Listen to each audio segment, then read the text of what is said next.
Welcome to Thousand Mile Coffee. You're riding with Jason and David.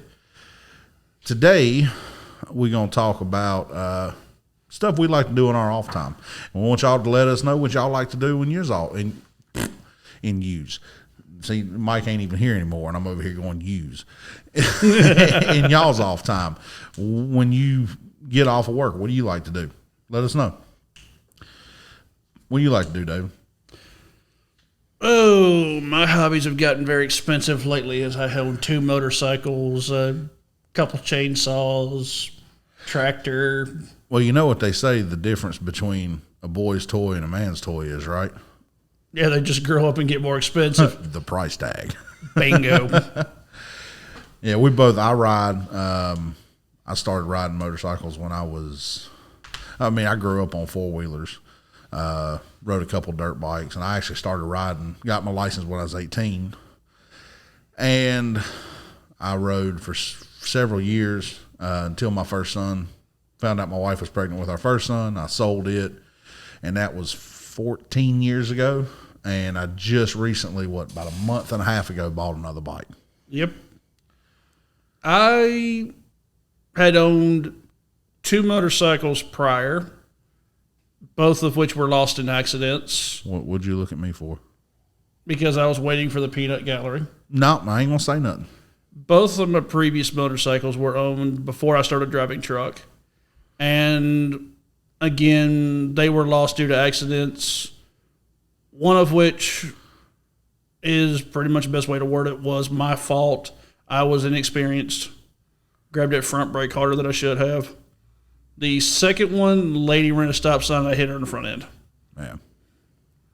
But as anyone who could tell you who rides bikes, it's an itch you cannot scratch. So, but I will say something though. I will say this. I've dropped mine. You know, I've dropped them in the past. Hell, I dropped my dad's brand new Honda Shadow Spirit 1100. I was like 16. I was going to take it for a ride down the road. He told me I could, you know, and I dropped it. He had it maybe a couple months. I felt so bad, but I mean, it's going to happen. You're going to drop them. But what I was going to say with your incidences, I got to give it to you because I don't know that if I would have totaled a motorcycle, T-boned that car that pulled out in front, I don't know that I could get back on one. I'll just be honest with you. I didn't think I'd be able to either, but it's one of those things that after a few years, it's an itch. You can agree. It's that bike riding itch. Yeah, I know it is. That's, you know, I've had it for several years. Luckily, you know, we live real close to each other. He'd let me go ride his from time to time. I'd go around the block just enough to kind of scratch that itch. But not enough to satisfy. Right. Yeah, we other than riding motorcycles, which I don't ride. I ride. I don't ride a whole lot. My riding when I come home is going to be going on errands, little things like that I can go if I got to go to, you know, the vape shop, or if I got to run to Walgreens and pick up medicine or something like that. Go run and pay a bill to the guy that cuts my grass. That's about the extent of my riding too.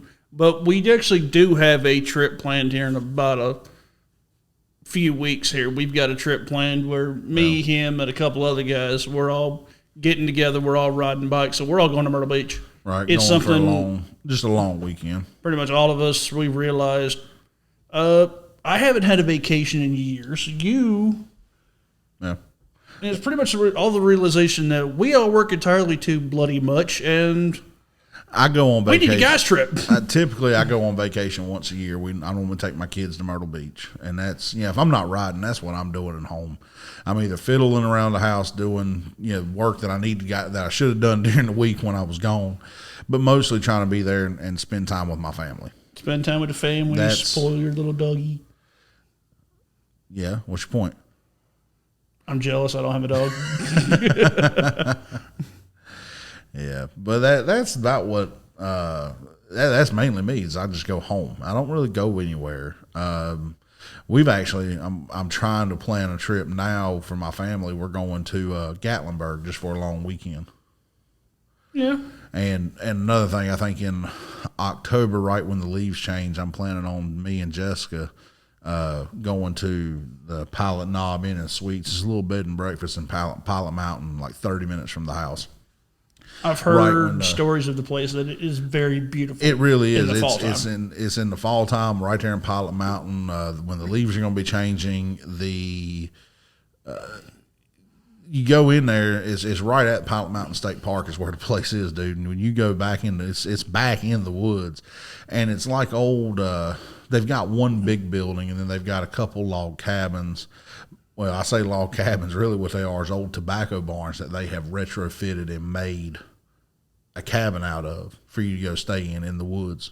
That works. Me and Jessica went there for our 1 year anniversary, 14 years ago now, for our 1 year anniversary. So 13 years ago because we've been married for either way. And we had a blast, and we just haven't gone back since. And I'm going to try to take her, just me and her, for a weekend. Nothing fancy. That works. Right.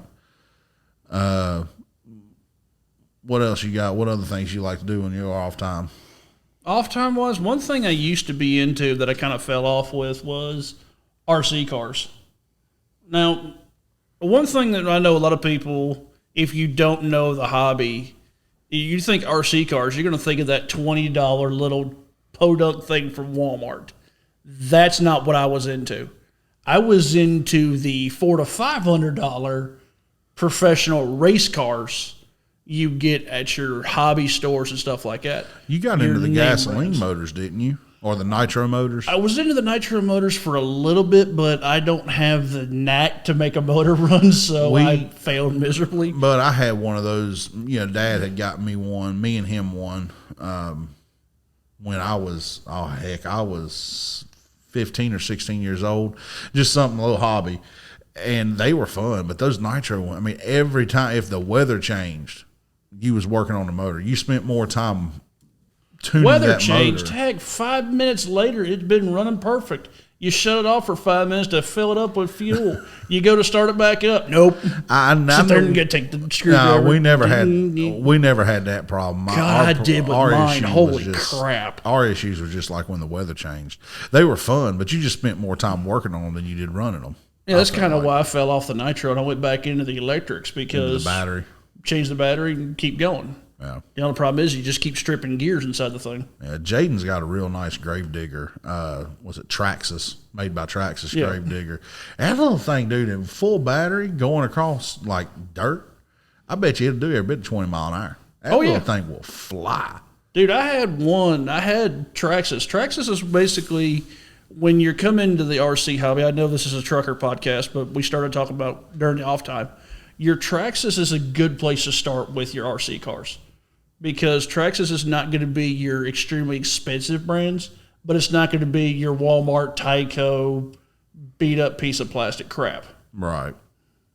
They're actually good quality. You can beat the living crap out of them.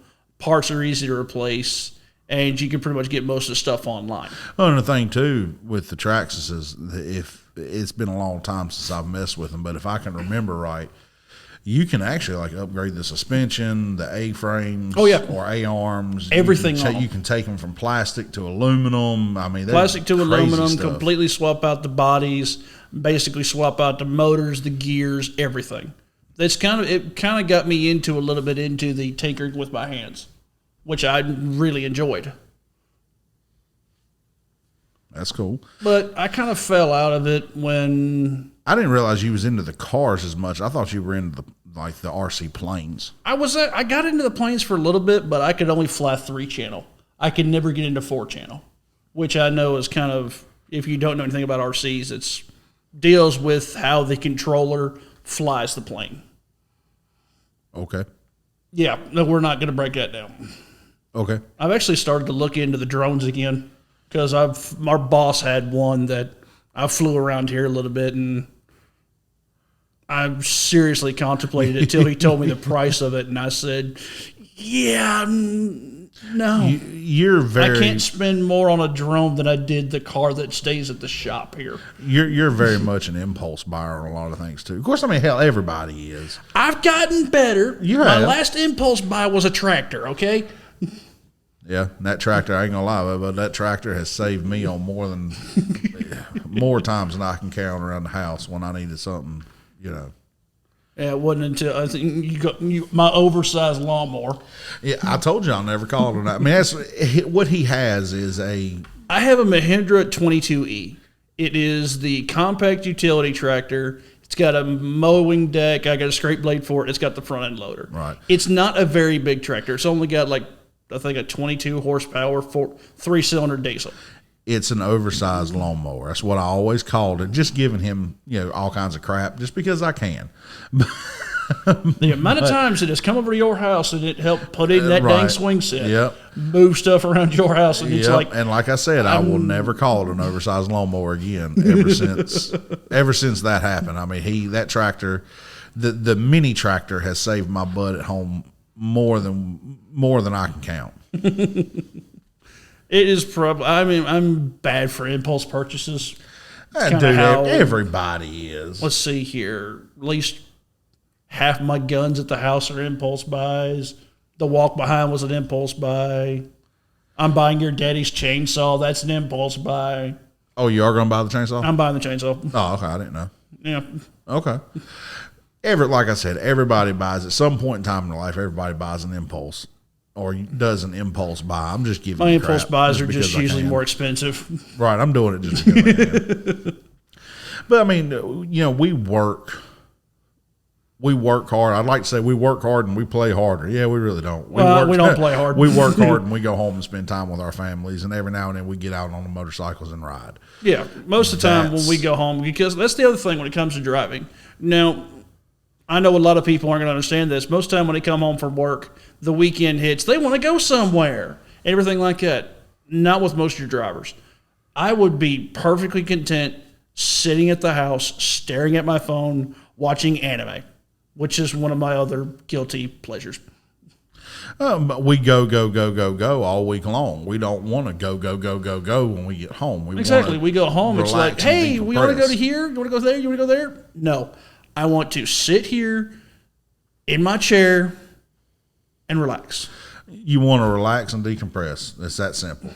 We talked about that before. We just we're going back on to it again. Right. And, to me, getting out on the bike, this is a way to clear my head. But there ain't nothing like going home and snuggling up on the couch with Jessica and watching a movie. It's that simple. Well, I think that's going to wrap it up for us on what we do in our off time. Let us know what you do in yours. If you are a current driver, or even if you're not, hell, even if you just work a standard 9 to 5, let us know what you do. What do you do in your off time, for crying out loud? I mean, you got to do something to pretty much break up the mundane. Right. Let us know. All right. Well, we appreciate you tuning in with us here on 1,000 Mile Coffee. Stay safe. Keep your greasy side down.